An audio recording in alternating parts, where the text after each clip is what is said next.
আসলে ঢাকার science lab মোড়ে যে চকি রয়েছে, দিনের বেলা মানুষ বিভিন্ন জিনিসপত্র বিক্রি করে, তো সেই চকের উপরে একটা লোক ঘুমানোর চেষ্টা করছে। তো উনি হয়তোবা বিপদে আছে বা হয়তোবা পথিক অথবা অসহায় মানুষ।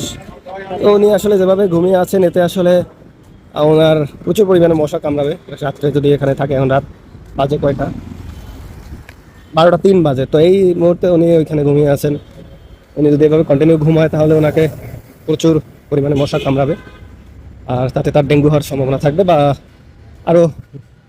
এটা কখনোই নিরাপদ না, আসলে এভাবে রাস্তায় ঘুমানো তো কখনোই নিরাপদ না। সেক্ষেত্রে তার জন্য আসলে এই যে 10 টাকা একটা হচ্ছে মশার কয়েল এবং হচ্ছে একটা স্ট্যান্ড, 10 টাকায় একটা মানুষ একটা রাত সুন্দরভাবে ঘুমাতে পারবে, অন্তত মশার কামড় থেকে উনি নিজেকে সেভ করতে পারবে। তো ওনার জন্য নিয়ে আসলাম, কিন্তু উনি নাই, উনি গায়েব। ও মাই গড! আহ, এটা কি হইলো? মানে এখানেই তো ছিল, উনি তো এইখানে ছিল। ওনার একটু আগে ভিডিও করে গেলাম, একটু আগে ওনাকে ভিডিও করে গেলাম।